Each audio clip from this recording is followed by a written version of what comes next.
ساڵانێکە دەریای ئیجه بووە تا گۆڕستانی هاوڵاتیانی هەرێمی کوردستان کە دەیانەوێت بگەنە وڵاتانی ئەوروپا.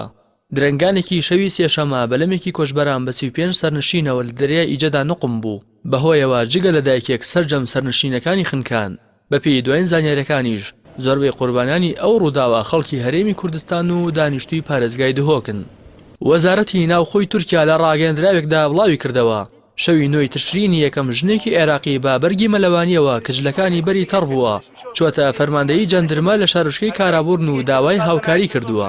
ئەو ئافرەتە کە ناوی مەهاباد ئیسماعیلە و تەمەنی 30 ساڵە و خەڵکی هەرێمی کوردستانە و لەگەڵ 5 منداڵەکەی و هاوسەرەکەی داویستویانە بەرە ئەوروپا کۆچ بکەن بە پۆلیسی تورکیای ڕاگەیاندووە.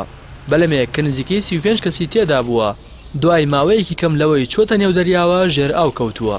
مەهاباد بە فەرماندەیی جەندرمەی ڕاگەیاندووە بەدەم ئاوەکەوە هاتووە تا گەیشتوتە وشکانی و سەرنشینەکانی دیکەی بەلەمەکە بێسەر و شوێنن، بەڵام لەبەر ئەوەی کە ئەو بەرگی مەلەوانی لەبەر بووە نقم نەبووە و دوای 28 کاتژمێر مەلەکردن لە خنكان ڕزگاری بووە.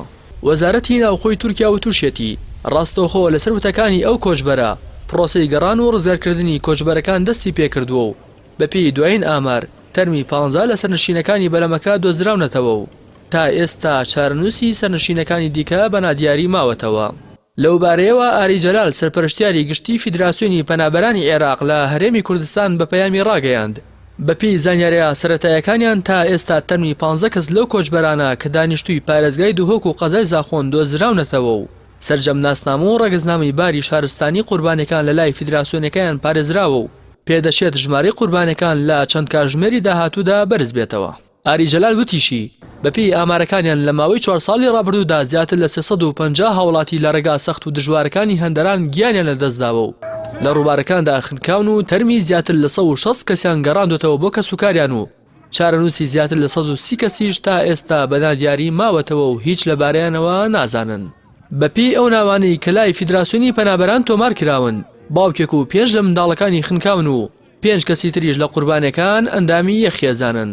خنكانی دەیان هاوڵاتی هەرێمی کوردستان و پارێزگای دهۆک لە کاتێکدایە کە تەنها 2 هەفتە بەسەر بەڵێنی ئارامی و هەلی کار و خزمەت و کوردستانێکی بەهێزی دەسەڵاتداراندا تێپەڕ دەبێت بەهۆی ئەوەی هاوڵاتیان بڕوایان بە بەڵێنەکانی دەسەڵاتداران نییە لە جێگای کۆچی ئارەزوومەندانەوە بە شێوازی یاسایی ڕێگەی قاچاق بۆ هەڵهاتن لەدە زوڵم و ستەمی بەرپرسانی هەرێمی کوردستان دەگرنە بەر کە ماوەی 27 ساڵە ناومێدی دەبەخشنەوە لەبەر ئەوەی منداڵ و نەوەکانی خۆیان لە دەروی وڵات لە خۆشگوزەرانی دەژین لە خەم و مەینەتی هاوڵاتیان تێناگەن.